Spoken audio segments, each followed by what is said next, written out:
Finding an internet connection in Cuba is not easy at all. But it's doable if you know how and where.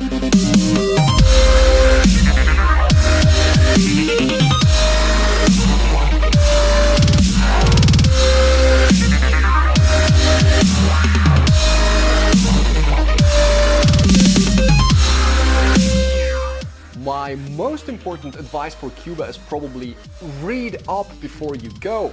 Seriously, if you go to Cuba uninformed and unorganized, nothing seriously bad will happen to you, but you will run into problems, and you will lose time, and you will pay more money. Okay, so now let's get to the real deal. How and where do you find internet in Cuba? Jesus, finally!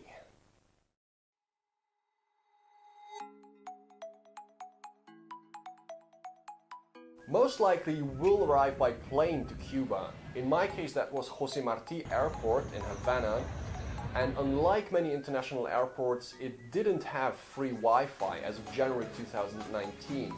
So I did what I always do when I arrive in a new Latin American country. I went to a telecommunications shop. When you leave Havana Airport on the ground floor, you walk right into the Zona Comercial. There you pass a corridor with shops and 2 cafeterias before you enter a second corridor. There, the first shop on the right hand is ETECSA. If you arrive to Cuba at the airport of Santiago de Cuba, you are lucky because they have an ETECSA shop as well. However, the other 2 international airports of Holguín and Varadero don't. But there are ETECSA shops close to the airport. Later in the video I will tell you exactly where to find these shops wherever you are in Cuba.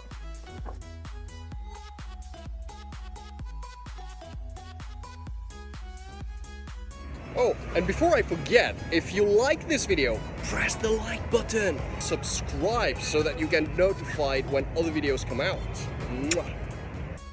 Alright, what is ETECSA? ETECSA is the Cuban internet and telecommunications provider. Yes, it is not a provider, but the provider. Whereas in Western capitalist countries, if you are dissatisfied with the service of your internet provider, you can just turn to another company with a better deal. In Cuba, there is one company that does internet and phones. It's state-owned and goes by the name ETECSA.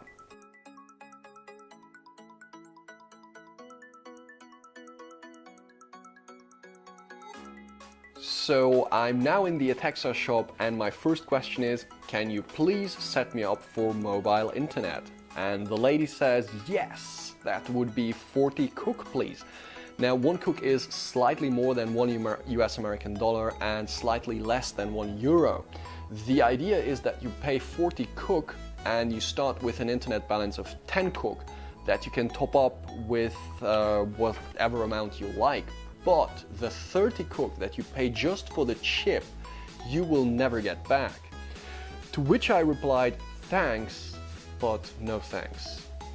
Since early December 2018, all Cubans can technically access mobile internet at 3G speeds for the first time. Prices range from 7 kuk for 600 megabytes to 30 kuk for 4 gigabytes. Those prices, I assume, will go down as they have in the past. I am told that 3G in Havana is good, and in the province it tends to be okay. At least, Cuban friends of mine say the connection is mostly good enough to chat over WhatsApp or Facebook, but as of January 2019 it's too slow for videos. Hopefully and probably there will be more and better 3G in the future as they are expanding the infrastructure. I also discovered a shortcut to using 3G in Cuba, which was offered to me by a Cuban landlady at whose private homestay I was staying. By the way, that's the way to go when you're in Cuba. Don't book a hotel, book a casa particular as they are called. Here's a bunch of reasons why and how you should do that. So anyway, my Cuban landlady offered me to use her chip and to insert it into my phone so that afterwards I would pay her whatever internet data volume I would have used. So that can be a solution. I, however, didn't choose that solution just because I like independent long-term solutions. Instead, I found something way better while I was still at the ETECSA shop at the airport. And wait for the drum roll, Wi-Fi spot!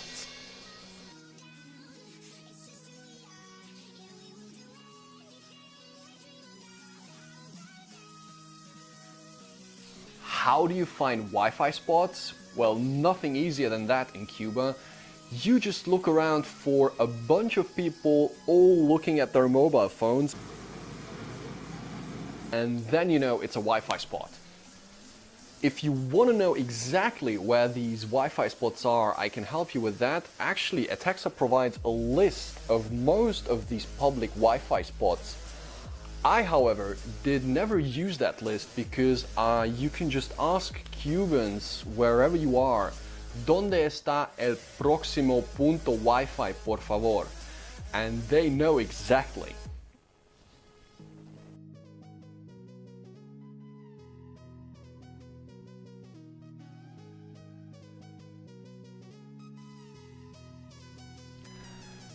Now, there is one important thing that you have to know about Wi-Fi spots, however.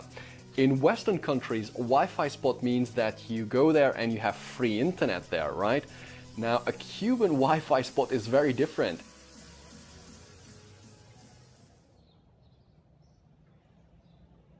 I'm here in Hotel Melia, which is one of the finest hotels in Santiago de Cuba. I'm not staying here at the hotel, I just came here to exchange money and to look for a bus ticket back to Havana, which is a fucking nightmare during Christmas time, but that's slightly off topic. Anyways, I was in need of my daily fix of cat videos, so I was looking for Wi-Fi, and they have Wi-Fi for 23 kuk for 4 hours, only usable on spot, which you can do, but you don't have to. Now, a Cuban Wi-Fi spot is very different. It gives you the technical possibility of accessing the internet if, before going there, you have purchased a Wi-Fi card.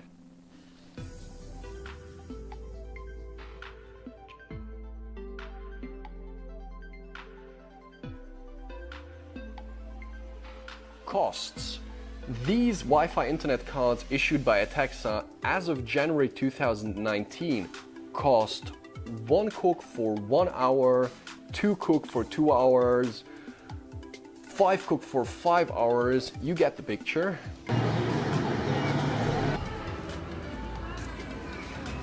Login.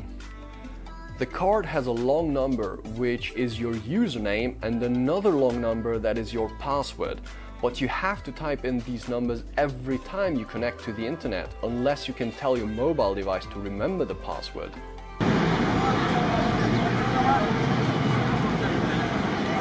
In order to get the password, you have to scrape the number, and it says on the cards, raspe con cuidado, which means rub or scrape gently using caution, which I didn't, and I fucked up 2 of my internet cards actually. Chalk it off as bad quality of the cards or as my incredible stupidity.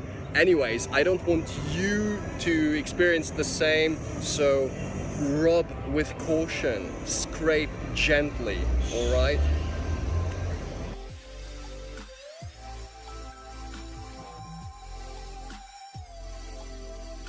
Now, these internet cards have expiry dates printed on them, which I wouldn't worry about too much. I actually had internet cards with expiry dates lying 2 years in the past, and they still worked out fine. It's one of those absurd moments which you don't understand, and then you ask the Cubans and they sometimes explain to you. Actually, Cubans are one of the most knowledgeable and best educated people that I've met in the whole of Latin America, but sometimes they don't know. And they won't admit that they don't know. They will start to explain to you, and halfway into the explanation they will notice it doesn't make sense, and you will notice it doesn't make sense, but you just go along. In which case, hey, welcome to Cuba.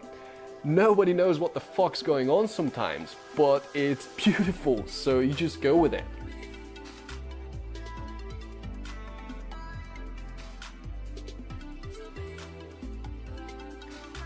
where do you get the ETECSA Wi-Fi cards?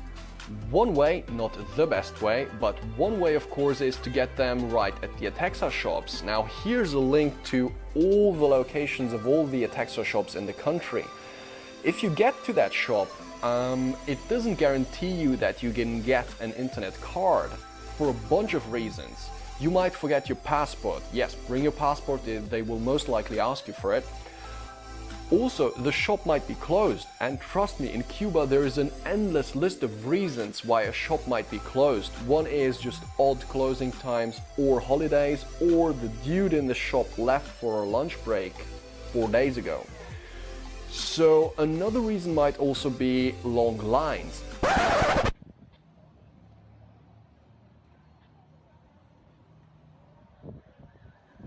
Okay, the line was quite big at the ETECSA shop, so I decided to not wait there and ask around if there is another ETECSA shop.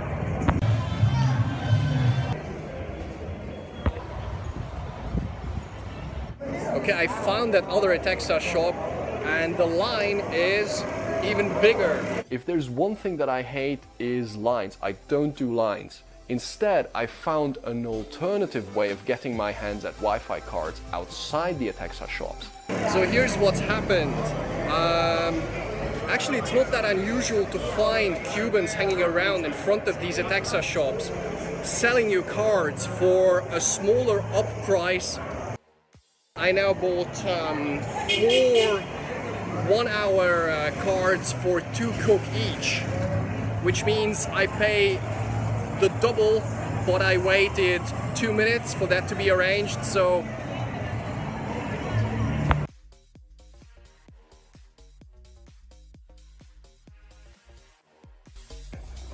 okay, here's another way to get your hands at internet cards. Today it's the 1st of January, so all the ETECSA shops are closed. That's why I just asked my landlord if he knows where I can get some ETECSA internet cards, and he said, I have some.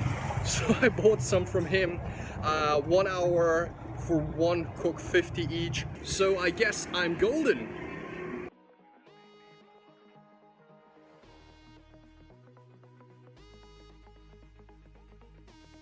Okay, so here's another reason why you should always keep in touch with the locals and get to know Cubans better. A Cuban friend of mine just told me that there are private houses which sell internet cards issued by ETECSA for half the price.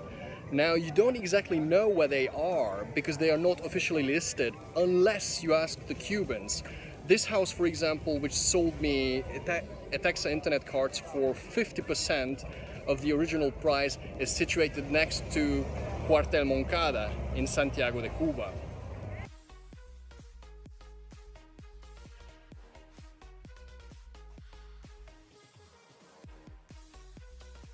I also advise you to make offline copies of your most important stuff, or to just print it out, like flight tickets, your booking receipts about hotels or casas particulares. Also, Google Maps won't work because it needs internet, so either make offline copies of that or download a Maps application that doesn't need internet but works by GPS only, like for example Maps.me. Also, there are some other websites that didn't work in Cuba. For example, Booking.com never worked. Skype, for me, worked at the beginning but then stopped working for no apparent reason. And I'm told that PayPal doesn't work in Cuba.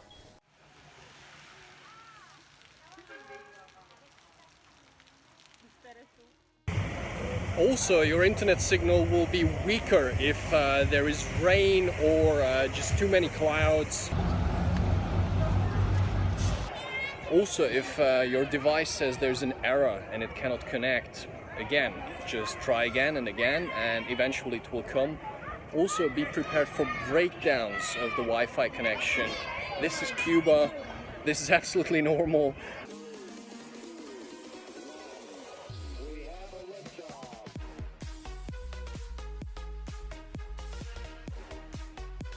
Okay, one more thing though. I'm sure that some of you have found alternative solutions to getting internet or can add anything valuable to what I've been saying in this video. In that case, please comment in the comment section below the video what your experiences of finding internet in Cuba were, so that all of us can profit from it.